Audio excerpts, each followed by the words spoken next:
Class of! That was pretty good. That was pretty good. But it still was like a 7. I believe we can at least go to 10. Class of! Yeah. All right.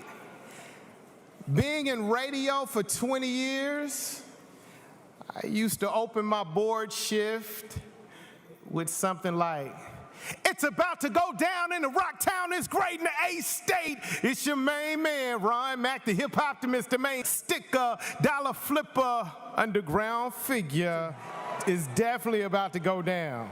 I know you're ready to keep this thing moving, so we can go ahead and get out of here. Say, oh yeah. Oh, y'all did that one on 10 already.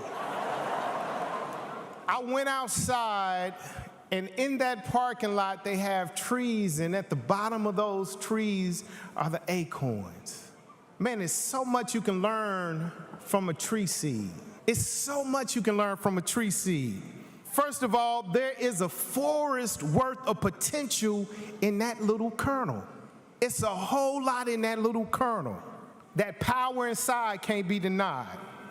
So first of all, it's underground, right? It goes underground, but being underground can have you be one of two things. You could be buried or planted.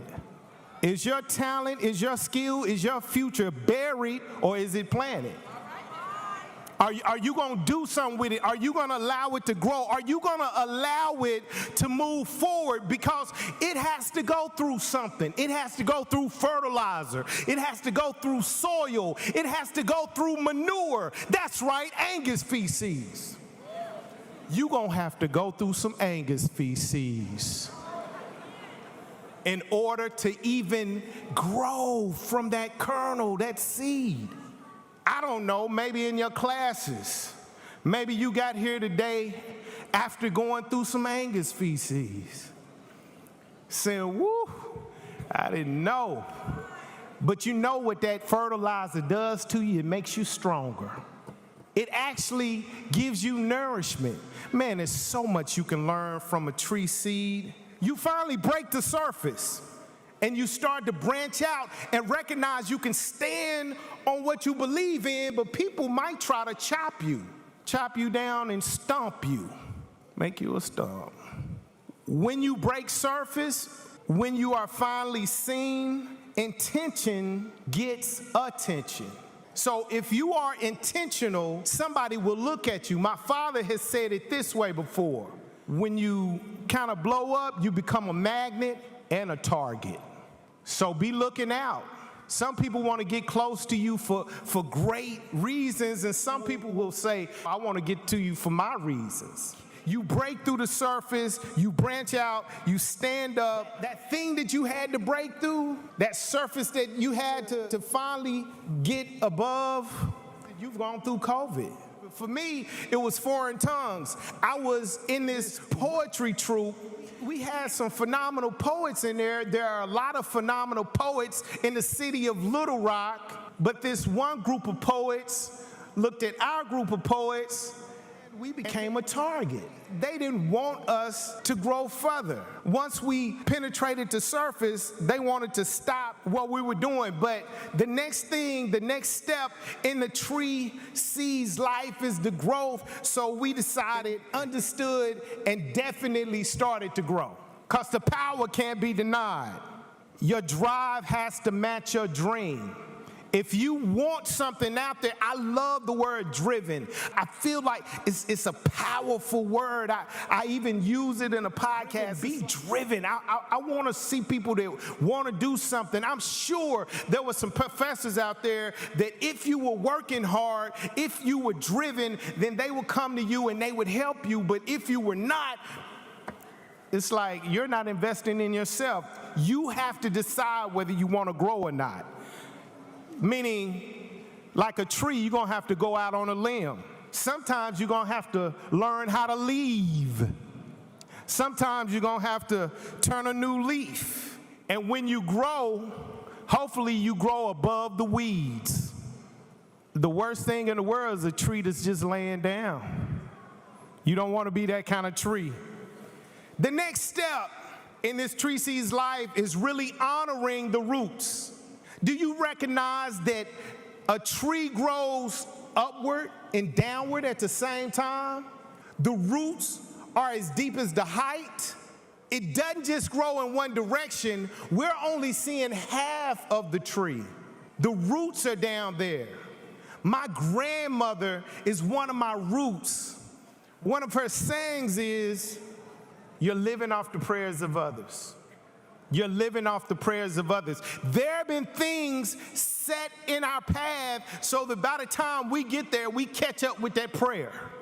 And we're able to make it to a place that we wouldn't have been able to make it to without that prayer. The last thing about this tree seed is you have to share. You have to share. You have to learn to contribute. Contribute to the world. I know we think we're here for ourselves. I know we want to get that selfie right. That's why we take 5 or 6 of them and then pick the best one. But you know what? That gift, that talent that you have, it's in you, but it's not for you. It's for somebody else. It's about community. The tree has shade so that somebody else cannot have the sun on their head. The tree becomes shelter for the birds so that they can have a place to live. The tree becomes wood for the fire so that somebody else can get heat. The tree exists for somebody else. This is a community thing, y'all. We are part of a community. We are part of a whole thing. We're not just here for ourselves. A tree can be cut down.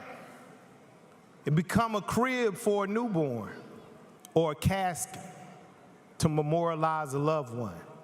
A tree is for the benefit of others. You know, biblically, they always talk about children as being seeds, and I would refer to my children as seeds. My son, he was my seed. He made sure that that power inside that couldn't be denied, that power was being used.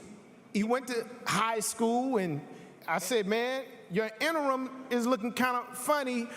And he said, oh, okay. So he started working and got an A. And then he started taking the ACT and got like a 32. He had other scholarships, got a full ride to college, became a civil engineer. And so he used, but not only those seeds, he was an award-winning poet. And I was like, oh, man, he was this phenomenal artist and intellect all at the same time. And he was like, I want to start a business, Daddy. So during COVID, he changed the tool shed into a studio and then started training himself how to use Pro Tools and then started training his friends how to use Pro Tools. So he was that type of person. He realized that his gift was not for himself, and I'm very proud of him. I'm very proud of him. Yeah. I apologize for the pause, but he passed away at 24. With all that forest of potential, but I understand that his forest of potential was realized in the friends that he poured into the people he helped and guided, into his friends, into his family, life of the party, intellect. I recognized that he used that forest of potential. I don't know how much time any of us have left, but I know we're here right now and we have an opportunity to use our forest of potential. We have an opportunity to take that power inside that can't be denied and do something with it. You know, in order for me to get through, I had to find something to grab. And my son, Norel, he gave me this. So I gave him my name at his birth. He gave me his name back at his death. Repeat after me. No one really ever lived. All right, that was real weak. Okay, we're going to try it one more time. No one really ever lived.